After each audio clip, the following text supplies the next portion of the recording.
अन्तः प्रविश्य मम वाचमिमां प्रसुप्ता सञ्जीवयत्यखिल शक्तिधरः स्वधाम्ना अन्यांश्च हस्तचरण श्रवणत्वरादि प्राणान्नमो भगवते पुरुषाय तुभ्यम्।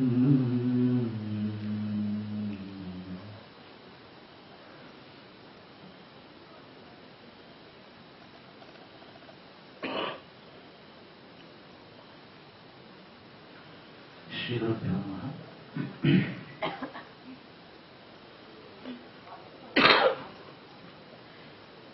ಈ ಕರ್ಣಾಮ ಸಂವತ್ಸರದ ಶರನ್ನವರಾತ್ರಿಯ ಉತ್ಸವ ಇವತ್ತಿನ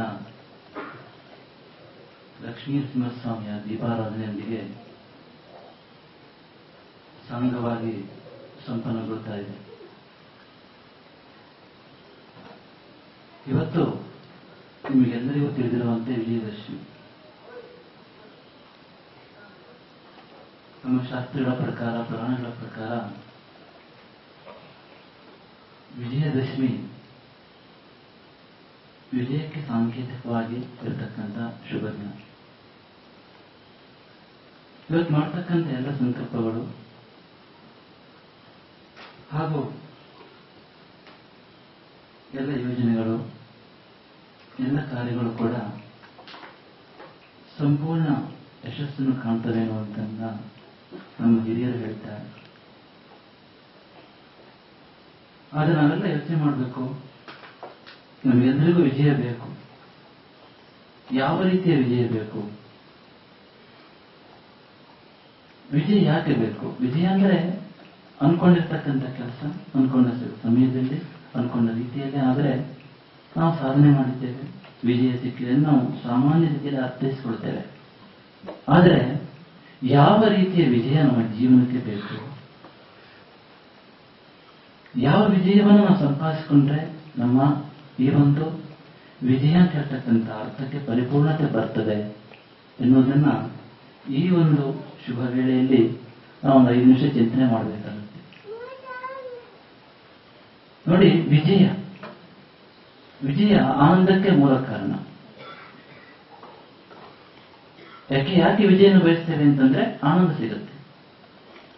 ಆದರೆ ನಮಗೆ ಯಾವ ರೀತಿ ಆನಂದ ಬೇಕು ಅಂತಂದ್ರೆ, ಯಾವುದೋ ಒಂದು ವಿಜಯವನ್ನು ಪಡ್ಕೊಂಡ್ರೆ ಮತ್ತೆ ದುಃಖಕ್ಕೆ ಎಡೆ ಇರಬಾರದು. ಅಂತಹ ವಿಜಯವನ್ನು ಸಂಪಾದನೆ ಮಾಡಿಕೊಳ್ಳಲಿಕ್ಕೆ ನಾವು ಜೀವನದಲ್ಲಿ ಪ್ರಯತ್ನ ಮಾಡಬೇಕು. ದೇಹದ ಮೇಲೆ ವಿಜಯ ಬೇಕು, ಇಂದ್ರಿಯಗಳ ಮೇಲೆ ವಿಜಯ ಬೇಕು, ಮನಸ್ಸನ್ನು ನಿಯಂತ್ರಿಸತಕ್ಕಂಥ ಕಲೆಯನ್ನ ಇಟ್ಕೊಳ್ಬೇಕು.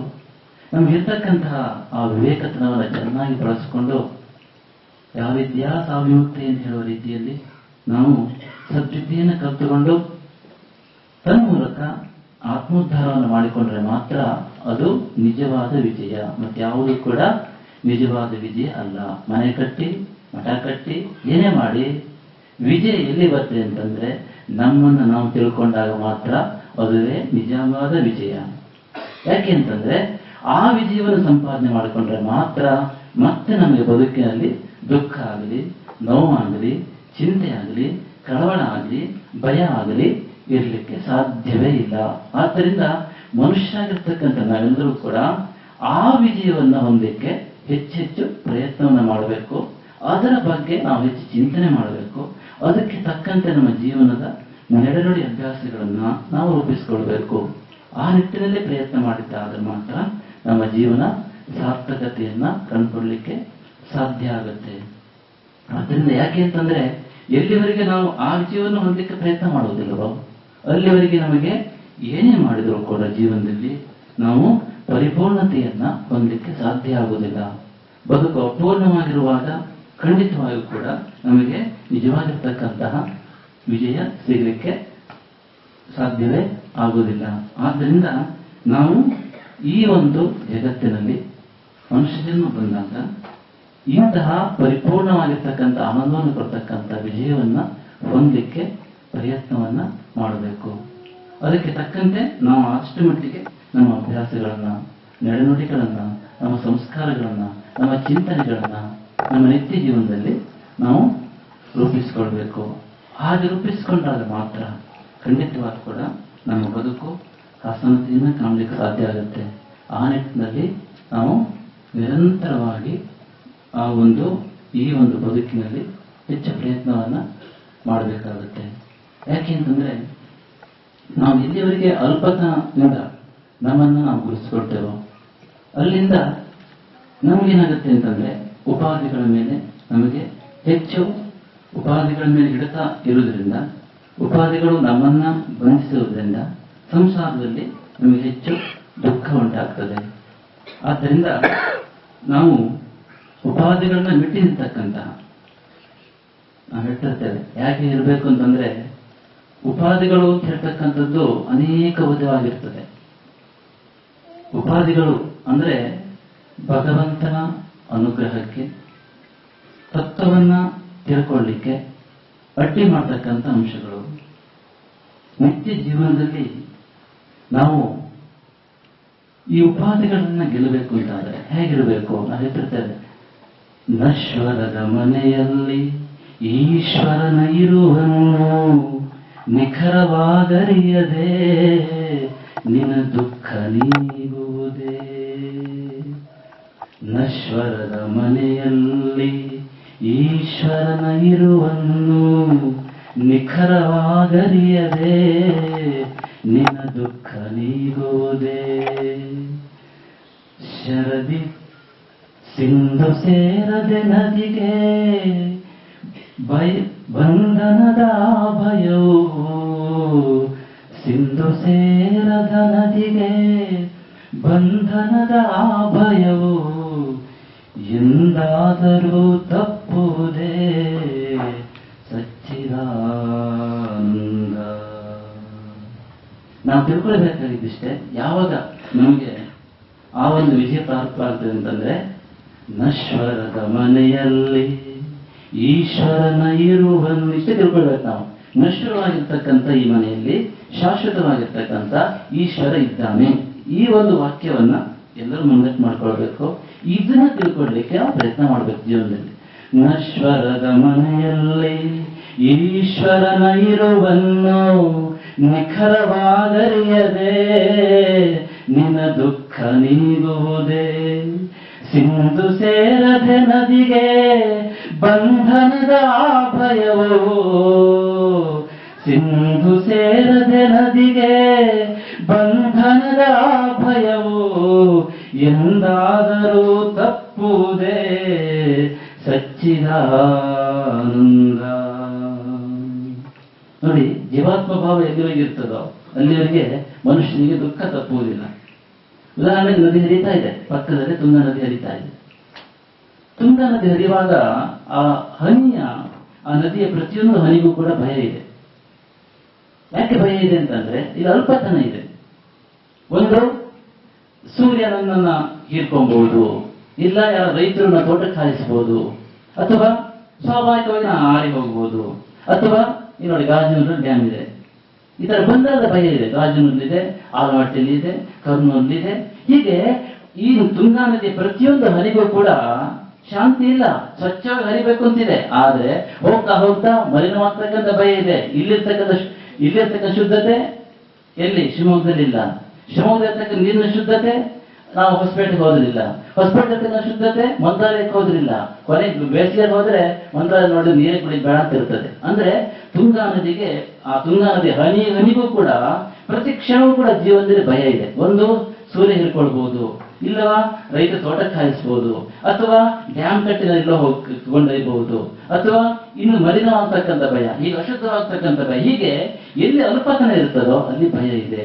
ಆದ್ದರಿಂದ ಇದೇ ರೀತಿಯಲ್ಲಿ ನಾವು ಎಲ್ಲರಿಗೆ ದೇಹ, ಮನಸ್ಸು, ಇಂದ್ರಿಯಗಳು ಒಟ್ಟಿಗೆ ಗುರುತಿಸಿಕೊಂಡು ವ್ಯವಹಾರ ಮಾಡ್ತಿರ್ತೇವೋ ಈ ಒಂದು ವ್ಯವಹಾರ ಪ್ರಪಂಚದಲ್ಲಿ ನಮಗೆ ನಿತ್ಯವೂ ಭಯ ಇದ್ದೇ ಇರತಕ್ಕಂಥದ್ದು.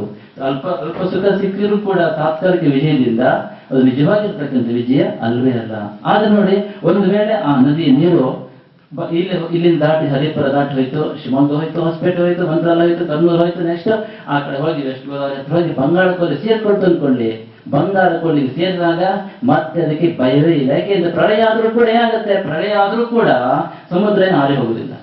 ಸಮುದ್ರಕ್ಕೆ ಐಡೆಂಟಿಫಿಕೇಶನ್ ಹೋಗುತ್ತೆ, ತುಂಗಾ ನದಿ ಅಂತ ನೀರು ಹೋಗಿಬಿಡುತ್ತೆ. ಯಾವಾಗ ಬಂಗಾಳ ಕೊಲ್ಲಿ ಆಯ್ತು ಅದು ಆ ಕ್ಷಣ ಮಾತ್ರದಲ್ಲಿ ಅದು ತನ್ನೆಲ್ಲ ಭಯವನ್ನ ಕಳ್ಕೊಳ್ತಾ ಇದೆ.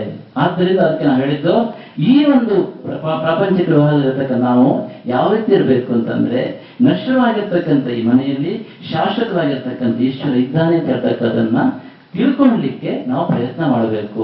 ಆ ಒಂದು ಸತ್ಯವನ್ನು ತಿಳ್ಕೊಂಡ್ರೆ ಮತ್ತೆ ಮಾತ್ರ ನಮಗೆ ಎಂದಿಗೂ ಕೂಡ ಭಯ ಇಲ್ಲ. ಆದ್ದರಿಂದ ಅದಕ್ಕೆ ನಾವು ಅದಕ್ಕೆ ಹೇಳಿದ್ದು, ನಶ್ವರದ ಮನೆಯಲ್ಲಿ ಈಶ್ವರನ ಇರುವನ್ನು ನಿಖರವಾದರಿಯದೆ ನಿನ್ನ ದುಃಖ ನೀಗುವುದೇ. ಇದೊಂದು ಮಾಡಿದ್ರೆ ಮತ್ತೆ ನೀವು ಏನೇ ಮಾಡ್ಕೊಳ್ಳಿ, ನಿಮಗೆ ಏನು ಪ್ರಪಂಚದಲ್ಲಿ ದುಃಖ ಹೋಗ್ಲಿಕ್ಕೆ ಸಾಧ್ಯವೇ ಇಲ್ಲ. ಒಂದೇ ತಿಳ್ಕೊಳ್ಬೇಕಾಗಿದ್ದು, ನಶ್ವರವಾಗಿರ್ತಕ್ಕಂಥ ಈ ದೇಹದಲ್ಲಿ ಶಾಶ್ವತವಾಗಿರ್ತಕ್ಕಂಥ ಈಶ್ವರ ಇದ್ದಾನೆ ಅನ್ನುವುದನ್ನು ಒಂದು ಅನುಭವವಾಗಿ ತಿಳ್ಕೊಂಡ್ರೆ ಮತ್ತೆ ನೀವು ದುಃಖಕ್ಕೆ ಎಡೆನೇ ಇರುವುದಿಲ್ಲ. ಆದ್ದರಿಂದ ಇದನ್ನು ತಿಳ್ಕೊಳ್ಳಿಕ್ಕೆ ಪ್ರಯತ್ನ ಮಾಡಬೇಕು. ಇದನ್ನು ತಿಳ್ಕೊಂಡಾಗ ಮಾತ್ರ ಮನುಷ್ಯನಿಗೆ ಯಥಾರ್ಥವಾದ ರೀತಿ ಹೇಳಬೇಕಾದ್ರೆ ವಿಜಯ ಪ್ರಾಪ್ತಿ ಆಯಿತು ಅನ್ನುವುದನ್ನ ನಾವು ತಿಳ್ಕೊಳ್ಬೇಕಾಗುತ್ತೆ. ಆದ್ದರಿಂದ ನಶ್ವರದ ಮನೆಯಲ್ಲಿ ಈಶ್ವರನ ಇರುವನ್ನು ನಿಖರವಾದರಿಯದೆ ನಿನ್ನ ದುಃಖ ನೀಗುವುದೇ. ಸಿಂಧು ಸೇರದೆ ನದಿಗೆ ಬಂಧನದ ಆಭಯವು. ಸಿಂಧುನ ಸಮುದ್ರ, ಸಿಂಧು ಸೇರದೆ ನದಿಗೆ ಬಂಧನದ ಆಭಯವು ಎಂದಾದರೂ ತಪ್ಪುವುದೇ ಸಚ್ಚಿದಾನಂದ. ಎಂದಾದರೂ ತಪ್ಪುವುದೇ ಸಚ್ಚಿದಾನಂದ. ಈ ನೋಡಿ ವಿಜಯ ಯಾವುದು ಗೊತ್ತಾಯ್ತು ನಮಗೆ. ವಿಜಯ ಯಾವುದು ಅಂತಂದ್ರೆ, ನಶ್ವರವಾಗಿರ್ತಕ್ಕಂಥ ದೇಹ, ಇಂದ್ರಿಯಗಳು, ಮನಸ್ಸು, ಬುದ್ಧಿಯನ್ನ ಶಾಶ್ವತ ಆಗಿರ್ತಕ್ಕಂಥ ಆ ಪರಮಾತ್ಮ ಬೆಳಗ್ತಾ ಇದ್ದಾನೆ. ಅದೇ ನಮ್ಮ ಸ್ವರೂಪ. ಇದನ್ನ ತಿಳ್ಕೊಳ್ಳುವುದರಲ್ಲೇ ನಿಜವಾಗಿರ್ತಕ್ಕಂಥ ವಿಜಯ ಅಡಗಿದೆ. ಹಾಗಾದ್ರೆ ನಾವೆಲ್ಲ ಪಾಮರರು, ಸಂಸಾರಿಗಳು, ಸಾಕಷ್ಟು ಜವಾಬ್ದಾರಿ ಇದೆ. ಈ ವಿಜಯವನ್ನ ಪಡ್ಕೊಳ್ಳಿಕ್ಕೆ ಹೇಗಿರ್ಬೇಕು ಅಂತ ಕೇಳಿದ್ರೆ, ಆ ಶಾಸ್ತ್ರ ಹೇಳ್ತಾ ಇದೆ, ಪ್ರಸ್ತೋಸ್ಮ್ಯಹಂ ಕೃಪಣವತ್ಸಲ ದುಸ್ಸಹೋಗ್ರ ಸಂಸಾರ ಚಕ್ರ ಕದನ ಗ್ರಸತಾಂ ಪ್ರಣೀತ ಬದ್ಧ ಸ್ವಕರ್ಮ ವಿರುಷತ್ತಮತೇಂದ್ರಿಮೂಲಂ ಪ್ರೀತೋಪವರ್ಗ ಶರಣಂ ವಯಸೇ ಕದಾನೋ. ಈ ಒಂದು ಭಾವನೆ ಬೆಳಿಬೇಕು ಅಂತಾದ್ರೆ ನಾವು ಹೇಳಿದ್ರಲ್ಲ, ಉಪಾಧಿಗಳಿಂದ ಬಹಳ ಉಪಾಯವಾಗಿ ತಪ್ಪಿಸ್ಕೊಳ್ಬೇಕು. ಯಾಕೆ ಅಂತಂದ್ರೆ, ಈ ಭಾವನೆ ನಮ್ಮಲ್ಲಿ ಶಾಶ್ವತವಾಗಿರ್ತಕ್ಕಂಥ ಈಶ್ವರ ನಮ್ಮಲ್ಲಿ ಇದ್ದಾನೆ. ನಮಗೆ ಎಲ್ಲರಿಗೂ ಭೌತಿಕವಾಗಿ ನಮ್ಗೆ ಗೊತ್ತು, ಓದ್ತಾ ಇರ್ತೇವೆ, ಹಾಗೆ ಓದ್ತೇವೆ, ಯಾವುದೇ ಸರ್ವೋದ್ದೇಶ ಮಾತೃರೂಪೇಣ ಸಂಚಿತ ಅಂತ ಪಾಲನ ಮಾಡ್ತೇವೆ. ಅದು ಪ್ರಾಕ್ಟಿಕಲ್ ಗೊತ್ತಿರೋದಿಲ್ಲ. ಯಾಕೆ ಅಂತಂದ್ರೆ ಅನುಭವ ಬರೀ ಪ್ರಯತ್ನ ಮಾಡುವುದಿಲ್ಲ. ಯಾಕೆ ಉಪಾಧಿಗಳು ಬಿಡುವುದಿಲ್ಲ ನಮ್ಮನ್ನ. ಪ್ರತಿಯೊಂದು ದೇವರಲ್ಲೂ ಕೂಡ ಮಾತೃ ಸ್ವರೂಪ ಅಮ್ಮನೋಡಿದ್ದಾರೆ ಹೇಳಿದ್ರೆ ಅದನ್ನ ಪ್ರಾಕ್ಟಿಕಲ್ ಮಾಡಬೇಕು ಅಂತಂದ್ರೆ ಉಪಾಧಿಗಳು ಅಡ್ಡ ಬರ್ತವೆ. ಉಪಾಧಿಗಳು ಅಂದ್ರೆ ಏನು ಅಂತ ಕೇಳಿದ್ರೆ, ಭಗವಂತನ ಅನುಗ್ರಹಕ್ಕೆ, ತತ್ವವನ್ನು ತಿಳ್ಕೊಳ್ಳಿಕ್ಕೆ ಅಡ್ಡಿ ಮಾಡ್ತಕ್ಕಂಥ ಅಂಶಗಳು.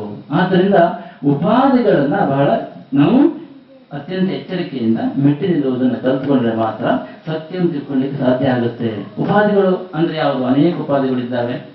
ಹೇಳ್ತೇವೆ ಉಪಾಧಿಗಳನ್ನ ಗೆಲ್ಲಬೇಕು ಅಂತ ಆದ್ರೆ ನಾವು ಹೇಳ್ತಿರ್ತೇವೆ, ಭೀತಿ ಭೂತವ ತೊರೆದು ಪ್ರೀತಿ ಎಳೆಯ ಹಿಡಿದು. ಭೀತಿ ಭೂತವ ತೊರೆದು ಪ್ರೀತಿ ಎಳೆಯ ಹಿಡಿದು ಉಪಾಧಿಯ ಮೆಟ್ಟಿಲನು ಉಪಾಯದಲ್ಲಿ ನೀರು. ಭೀತಿ ಭೂತವ ತೊರೆದು ಪ್ರೀತಿ ಎಳೆಯ ಹಿಡಿದು ಉಪಾಧಿಯ ಮೆಟ್ಟಿಲನು ಉಪಾಯದಲ್ಲಿ ನೀರು. ಭೀತಿ, ಭಗವಂತನ ಉಪಾಧಿಯನ್ನು ಗೆಲ್ಲಬೇಕು ಅಂತಾದ್ರೆ ಉಪಾಧಿಗಳು ಯಾವುದು? ಅಧಿಕಾರದ ಮದ ಉಪಾಧಿ, ಅಂತಸ್ತಿನ ಮದ ಉಪಾಧಿ, ವಿದ್ಯೆಯ ಮದ ಉಪಾಧಿ, ರೂಪದ ಮದ ಉಪಾಧಿ, ಜಾತಿಯ ಮದ ಉಪಾಧಿ, ವಯಸ್ಸಿನ ಮದ ಉಪಾಧಿ, ಹೀಗೆಲ್ಲ ಉಪಾಧಿಗಳು. ಇದು ಯಾವಾಗ ಬಂತೋ ಮನುಷ್ಯನಿಗೆ ಅಹಂಕಾರ ಶಕ್ತಿ ವಿಷಸರ್ಪ ತನ್ನ ಅದಕ್ಕೆ ಹೇಳ್ತಾ ಇದೆ, ಪ್ರಸ್ತೋಸ್ಮ್ಯಹಂ ಕೃಪಣವಸ್ತ್ರ ದುಸ್ಸಹ ಹೋಗ್ತಾರೆ. ಯಾವಾಗ ಉಪಾಧಿಗಳು ಜಾಸ್ತಿ ಆಗುತ್ತೋ ಮನುಷ್ಯನಿಗೆ, ಅಧಿಕಾರದ ಉಪಾಧಿ, ಅಧಿಕಾರದ ಮದ ಬಂತು ಅಂದ್ಕೊಳ್ಳಿ, ಅವನಿಗೆ ಕಣ್ಣೇ ಕಾಣ್ತಿರುವುದಿಲ್ಲ, ಆದ್ರಿಂದ ಮಾಡುವ ಕೆಲಸ ಮಾಡ್ತಾನೆ, ಯೋಚನೆ ಮಾಡೋದು ಮಾಡ್ತಾನೆ, ಫಲ ಅನುಭವಿಸಬೇಕಾಗುತ್ತೆ. ಆದ್ರಿಂದ ಉಪಾಧಿಗಳ ಮೇಲೆ ಯಾವಾಗ ಹಿಡಿತವನ್ನು ಕಳ್ಕೊಳ್ತಾನ ಮನುಷ್ಯ, ಆಗ ತತ್ವದಿಂದ ದೂರ ಆಗ್ತಾನೆ, ಆಗ ಭಗವಂತನ ದೂರ ಆಗ್ತಾನೆ. ಆದ್ರಿಂದ ಉಪಾಧಿಗಳು ಅಂದ್ರೆ ಯಾವುದು ಅಂತಂದ್ರೆ ಅಧಿಕಾರದ ಮತ ಇರಬಹುದು, ವಿದ್ಯೆಯ ಮತ ಇರಬಹುದು, ಅಥವಾ ರೂಪದ ಮದ ಇರಬಹುದು, ವಯಸ್ಸಿನ ಮದ ಇರಬಹುದು, ಅಂತಸ್ತಿನ ಮದ ಇರಬಹುದು, ಜಾತಿಯ ಮದ ಇರಬಹುದು. ಇವೆಲ್ಲವೂ ಕೂಡ ಮನುಷ್ಯನಿಗೆ ಪರಮಾತ್ಮ ಅನುಗ್ರಹವನ್ನ ಪಡ್ಕೊಳ್ಳಿಕ್ಕೆ ಅಡ್ಡಿ ಮಾಡ್ತಕ್ಕಂಥ ಅಂಶಗಳು ಅನ್ನೋದನ್ನ ಶಾಸ್ತ್ರ ಸ್ಪಷ್ಟವಾಗಿ ಹೇಳ್ತಾ ಇದೆ. ಆದ್ರಿಂದ ಈ ಉಪಾಧಿಗಳನ್ನ ಬಹಳ ಎಚ್ಚರಿಕೆಯಿಂದ ನಾವು ಗೆಲ್ಲಬೇಕು. ಅದಕ್ಕೆ ಏನ್ ಮಾಡ್ಬೇಕು ನಾವು ಹೇಳ್ತೇವೆ, ಭೀತಿ ಭೂತವ ತೊರೆದು ಪ್ರೀತಿ ಎಳೆಯ ಹಿಡಿದು ಉಪಾಧಿಯ ಮೆಟ್ಟಿಲನು ಉಪಾಯದಲ್ಲಿ ನೀರು ಮಿಥ್ಯ ಚಿತ್ರ ಬಳಿಸಿ ಸತ್ಯನಿಷ್ಠೆಯ ಬೆಳೆಸಿ ಮಿಥ್ಯ ಚಿತ್ರ ಬಳಿಸಿ ಸತ್ಯನಿಷ್ಠೆಯ ಬೆಳೆಸಿ ತತ್ವ ಶಿಖರವ ಸೇರು ಸಚ್ಚಿದಾನಂದ ತತ್ವ ಶಿಖರವ ಸೇರು ಸಚ್ಚಿದಾನಂದ. ಉಪಾಧಿಯನ್ನ ಮೆಟ್ಟಬೇಕು ಅಂತಾದ್ರೆ ನಮಗೆ ಬಹಳ ಬಹಳ ಗೊತ್ತಿರ್ತಕ್ಕಂಥ ವಿಚಾರಗಳು ತಿಳ್ಕೊಳ್ಬೇಕಾದ ವಿಚಾರ ಅಂತಂದ್ರೆ ಭಗವಂತನಲ್ಲಿ ನಿಶ್ಚಲವಾಗಿರ್ತಕ್ಕಂಥ ಭಕ್ತಿ ಇರಬೇಕು, ಹಾಗೆ ಶುದ್ಧವಾಗಿರ್ತಕ್ಕಂಥ ಪ್ರೀತಿ ಇರಬೇಕು. ಎಷ್ಟೋ ಜನ ನೋಡ್ತೇವೆ ನಾವು ಹೇಳ್ತಿರ್ತೇವೆ, ನಿಜವಾದ ಆಧ್ಯಾತ್ಮಿಕ ಸಾಧಕರಿಗೆ ಭಗವಂತನ ಮೇಲೆ ಭೀತಿ ಇರಬಾರದು. ಯಾರಿಗೆ ಭೀತಿ ಇರಬಹುದು? ಸ್ವಾರ್ಥಕ್ಕಾಗಿ ದೇವರನ್ನ ಆರಾಧನೆ ಮಾಡಿ ಭಗವಂತನ ಭೀತಿ ಇರುತ್ತೆ ಸಹಜವಾಗಿ. ಆದ್ರೆ ಆತ್ಮೋದ್ಧಾರಕ್ಕಾಗಿ ನಿಜವಾಗಿ ಸಾಧನೆ ಮಾಡೋರಿಗೆ ಭಗವಂತನ ಮೇಲೆ ಖಂಡಿತವಾಗೂ ಭೀತಿ ಇರಬಾರದು. ಭಗವಂತ ಕರುಣೆ ಕಡಲು ಅಲ್ವಾ, ಅಮ್ಮ ಮಾತ್ರ ಸ್ವರೂಪಿಣಿ. ಆದ್ರಿಂದ ಮಮತೆ ಮೆಳ್ಳಾಗಿರ್ತಕ್ಕಂಥ ಅಮ್ಮನಲ್ಲಿ ನಮ್ಗೆ ಯಾಕೆ ಭೀತಿ? ಯಾವಾಗ ನಾವು ನಿಸ್ಪೃಹರಾಗಿದ್ದರೆ, ನಮ್ಮ ಆಧ್ಯಾತ್ಮಿಕ ಸಾಧನೆ ನಿಜವಾಗೂ ಒಳ್ಳೆಯದಿದ್ರೆ ಯಾವತ್ತೂ ಕೂಡ ನಾವು ಭಗವಂತನಲ್ಲಿ ಮಾತ್ರ ದೇವತೆಯಲ್ಲಿ ಅಮ್ಮನಲ್ಲಿ ಶುದ್ಧವಾದ ಭಕ್ತಿಯನ್ನ ನಿಜವಾಗಿರ್ತಕ್ಕಂಥ ಪ್ರೀತಿಯನ್ನು ಬೆಳೆಸ್ಕೊಳ್ಬೇಕು ಹೊರತು ಭೀತಿಯನ್ನು ಇಟ್ಕೊಳ್ಬಾರದು. ಭೀತಿ ಇದೆ ಅಂತಂದ್ರೆ ಏನಾಗುತ್ತೆ, ಖಂಡಿತವಾಗಿ ನಾವು ಆಧ್ಯಾತ್ಮಿಕ ಸಾಧನೆ ಮಾಡ್ಲಿಕ್ಕೆ ಆಗುದಿಲ್ಲ. ಅದೇ ಮಾಡಿ ತಪ್ಪು, ಇದೇ ಮಾಡಿ ತಪ್ಪು ಯೋಚನೆ ಮಾಡ್ತಾ ಇರ್ತೇವೆ. ಆದ್ರಿಂದ ತಿಳ್ಕೊಳ್ತಕ್ಕಂಥ ವಿಚಾರ ನಾವು ಮನಪೂರ್ವಕ ಅಪಚಾರ ಮಾಡಬಾರ್ದು ಯಾರಿಗಾಗಲಿ ಯಾವುದೇ ಒಂದು ವಿಚಾರದಲ್ಲಿ. ಆದ್ರೆ ನಿಜವಾದ ಆಧ್ಯಾತ್ಮಿಕ ಸಾಧಕರಿಗೆ ಭಗವಂತನ ಮೇಲೆ ಎಲ್ಲಷ್ಟು ಭೀತಿ ಅಗತ್ಯವಿಲ್ಲ. ನಮ್ಮ ಸಾಧನೆ ಮಾಡ್ಕೊಂಡು ಹೋಗ್ಬೇಕು. ನಮ್ಮ ಯೋಚನೆ ಒಳ್ಳೆದಿದ್ರೆ, ನಾವು ಮಾಡ್ತಕ್ಕಂಥ ಉದ್ದೇಶ ಒಳ್ಳೆದಿದ್ರೆ, ನಾವು ಯಾವ ರೀತಿ ಆಚರಣೆ ಮಾಡಿದ್ರು ಕೂಡ ಭಗವಂತ ಖಂಡಿತವಾಗೂ ಅದನ್ನು ಸ್ವೀಕಾರ ಮಾಡ್ತಾನೆ. ಆದ್ರಿಂದ ನಾವು ಭೀತಿ ಭೂತವ ತೊರೆದು ಪ್ರೀತಿ ಎಳೆಯ ಹಿಡಿದು ತತ್ವಶಿಖರಕ್ಕೆ ಏರ್ಬೇಕು. ನಾವು ತತ್ವಶಿಖರಕ್ಕೆ ಏರ್ಬೇಕು, ಗಟ್ಟಿ ಇರ್ಬೇಕಲ್ವಾ. ಹಿಮಾಲಯ ಪರ್ವತ ಹತ್ಬೇಕು ಅಂತ ಆದ್ರೆ ರೋಪ್ ಚೆನ್ನಾಗಿರ್ಬೇಕು, ಅಥವಾ ಟ್ರೆಕ್ಕಿಂಗ್ ಹಾಗೂ ಇರ್ಬೇಕು. ಇಲ್ಲದಿದ್ರೆ 10,000 ಅಡಿ ಮೇಲೆ ಹೋದ್ರು ಕ್ಷಣ ಮಾತ್ರ ವಾಪಸ್ ಬರಲಿಕ್ಕೆ ಸಾಧ್ಯ ಇರ್ತದೆ.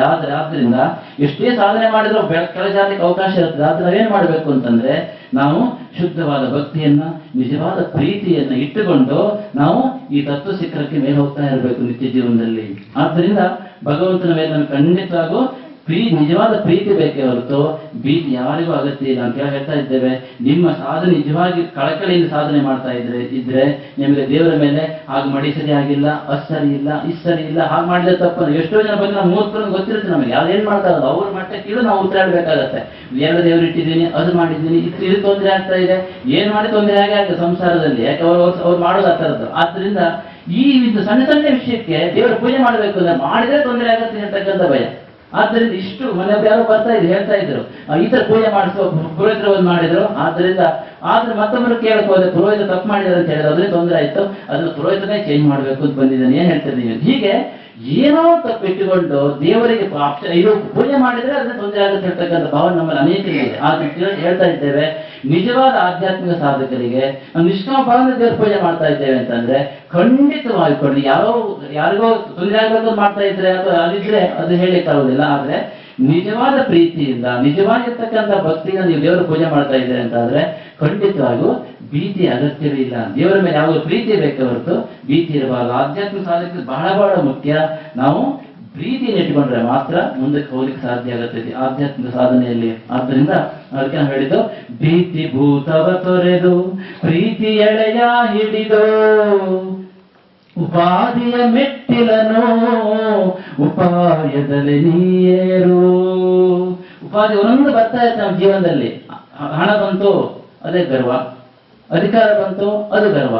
ಯಾವಾಗ ಉಪಾಧಿಗಳ ಪ್ರಭಾವ ತೋರಿಸಿ ಸ್ಟಾರ್ಟ್ ಮಾಡ್ತದೋ ಆಗ ಅರಿಷಡ್ ವರ್ಗಗಳಿಗೆ ಮನಸ್ಸು ಅಡಿಯಾಗೋದ್ರಿಂದ ನಾವು ನಿಜವಾಗಿದ್ದ ತತ್ವವನ್ನಾಗಲಿ ನಿಜವಾಗಿರ್ತಕ್ಕಂಥ ಭಗವಂತ ಅನುಗ್ರಹ ಪಡ್ಕೊಳ್ಳಿಕ್ಕೆ ಸಾಧ್ಯವಿಲ್ಲ. ಆದ್ರಿಂದ ಉಪಾಧಿಯ ಮೆಟ್ಟಿನ ಬಹಳ ಉಪಾಯದಲ್ಲಿ ಏರ್ಕೊಂಡು ಹೋಗ್ಬೇಕು. ಯಾವುದನ್ನ ಉಪಾಯ ಏರ್ಲಿಕ್ಕೆ ಸಾಧ್ಯ ಅಂತಂದ್ರೆ ನಿಮ್ಮಲ್ಲಿ ಭಗವಂತನ ಮೇಲೆ ನಿಜವಾಗಿರ್ತಕ್ಕಂಥ ಭಕ್ತಿ